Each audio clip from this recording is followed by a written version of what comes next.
जी guys welcome. अभी इस video में हम सैलरी इनकम टैक्स रिटर्न जो है वो डिस्कस करते हैं। आज एक्चुअली 30 सितंबर है और एफबीआर ने जो है 30 सितंबर डेडलाइन रखी है और अभी 9:45 हो रहे हैं। मैंने कहा चलिए जल्दी जल्दी में ये वीडियो बना लूँ ताकि जिन जिन लोगों ने अपनी रिटर्न फाइल करनी तो वो अपनी रिटर्न फाइल कर लेंगे। सेकेंडली, अगर एफबीआर एक्सटेंशन देता भी है तो ये बाद में भी मतलब लोगों के लिए काफ़ी बेनिफिशियल होगा।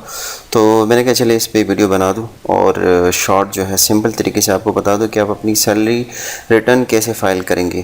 तो चलिए इसको प्रॉपर्ली स्टार्ट करते हैं। सबसे पहले आप आएंगे आइरिस पे, ठीक है गाइस। जैसे ही आप आइरिस पे आते हैं देखें इस तरह की विंडो ओपन हो जाएगी। अच्छा, यहाँ पे ये मेरे पास एक अकाउंट ओपन है पहले से, मैं इसको लॉग आउट करता हूँ। अच्छा, मैं इसको लॉग इन करता हूँ। ये एक टैक्स पेयर है और मैं उसका CNIC नंबर देता हूँ यहाँ पे, ठीक है।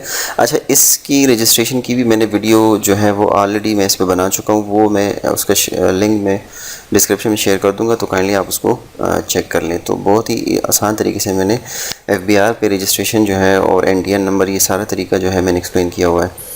तो जब आपकी रजिस्ट्रेशन हो जाएगी तो आप यूज़र ID पासवर्ड देंगे और इसके बाद आप लॉगिन कर देंगे, ठीक है गाइस। जब लॉगिन करेंगे तो आपके पास जो है एक विंडो आ जाएगी, इस तरह की विंडो आ जाएगी, ठीक है गाइस।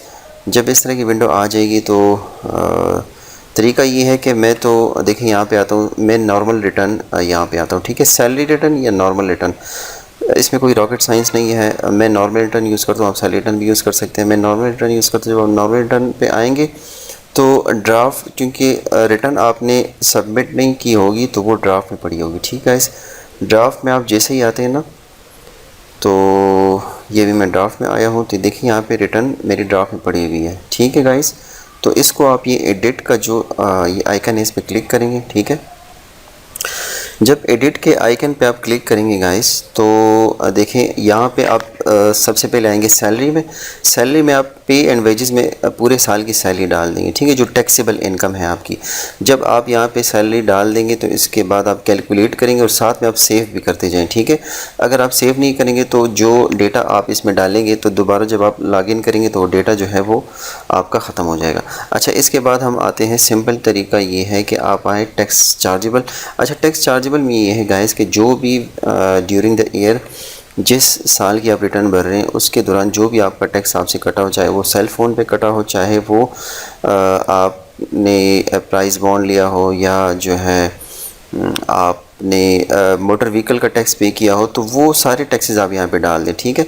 मैं आपको दिखा दूँ, एक नज़र आप देख लें काइंडली। अच्छा, ये एक बाई की रिटर्न है, तो देखिए यहाँ पे सैलरी भी मेंशन है। अच्छा देखें, टैक्स आप यहाँ पे मेंशन देखें, salary of employees under section 149, तो यहाँ पे टैक्सेबल अमाउंट आ गई, उसका रेलेवेंट टैक्स आ गया, जो भी टैक्स उस पर कटा हुआ है, ठीक है गाइस। अच्छा, नीचे आप आएंगे, टेलीफोन बिल का अगर आपका है तो वो डालें, इलेक्ट्रिसिटी का डालें। सेल फ़ोन तो हर किसी का होता है, तो आप उसकी वैल्यू और सेल फ़ोन का सर्टिफिकेट आप इजीली किसी मोबाइल जो नेटवर्क सर्विस प्रोवाइडर है तो उनके ऐप्स आप डाउनलोड कर सकते हैं, तो उस पर आपका वैल्यू और टैक्स दोनों आ जाएंगे आपके पास, तो ये डाल लेंगे आप। इसके अलावा जो भी आपसे टैक्स कटा हो तो ये सारे हेड्स यहाँ पे दिए हुए हैं, तो इनमें रेलेवेंट आप वो टैक्स यहाँ पे डाल दें, ठीक है। तो इसके बाद आपकी जो पूरा विदहोल्डिंग टैक्स आपका जो भी बनता है ना, तो वो ऊपर टोटल में आ जाएगा 11,336। ये टैक्स इस बाई से जो है डिडक्ट हुआ है, ठीक है। इसके बाद आपने क्या करना है, इसके बाद आपने सिंपल आना है, नीचे आपने इसको ड्रैग कर लें, ठीक है गाइस, और आप यहाँ पे आ जाए कंप्यूटेशन में, ठीक है गाइस। अच्छा गाइस, कंप्यूटेशन में आप जैसे ही आते हैं ना तो ये विंडो आपके पास ओपन हो जाएगी। अच्छा, इसमें आपका टैक्स सारा कैलकुलेट हो जाएगा, ठीक है। जो आपकी सैलरी पर टैक्स है, जो आपका टैक्स चार्जेबल है या नॉर्मल टैक्स है, तो ये आपका आ जाएगा, ठीक है। और जो आपका रिफ़ंड बनता है तो यहाँ पे आपका रिफ़ंड आ जाएगा। अगर आपकी लायबिलिटी बनती है तो वो डिमांडेड इनकम टैक्स में आ जाएगा, तो उसकी PSID फिर आप बनाएंगे और वो टैक्स आप जमा करें। PSID के लिए आप यहाँ पे आ जाएंगे, प्रिपेयर PSID, तो उसका बहुत ही आसान स्टेप है। अगर आपको समझ नहीं आता काइंडली मुझे मैसेज करें कमेंट बॉक्स में, तो मैं आपको उसका तरीका बता दूँगा। अच्छा, ये करने के बाद आपने आना है वेल्थ स्टेटमेंट में। अच्छा, ये नया जो इनकम टैक्स का जो फॉर्मेट है बयान जो इंट्रोड्यूस किया हुआ है, तो इसमें इनकम टैक्स रिटर्न और वेल्थ स्टेटमेंट दोनों एक ही विंडो में आपको मिल जाती है। पहले ये अलग अलग इसको फिल करना होता था और इनको सबमिट करना होता था। अच्छा, इस अभी यहाँ पे हम आते हैं वेल्थ स्टेटमेंट में।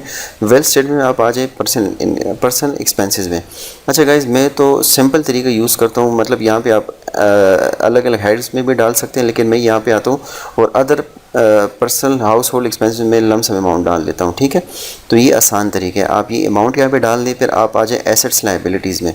तो एसेट्स लायबिलिटीज़ में आपने क्या करना है, जो आपके एसेट्स हैं कमर्शियल में ये है कि अगर लेट से आपका घर है, प्रॉपर्टी यहाँ पे मेंशन करें। ठीक है, और इक्विपमेंट नॉन बिज़नेस में ये है कि मतलब इसमें भी आप कुछ अमाउंट डाल सकते हैं, और जो आपके पास लेट से कोई भी इक्विपमेंट हो। इसके अलावा आप अपने अगर आप बिल्कुल डेफिनेटली आप सैलरीड पर्सन होंगे तो आप 30 जून का क्लोजिंग बैलेंस यहाँ पे मेंशन करें। ठीक है गाइस, इसके अलावा अगर आपके पास बाइक है या गाड़ी है तो वो यहाँ पे मेंशन करें, उनकी वैल्यू मेंशन करें।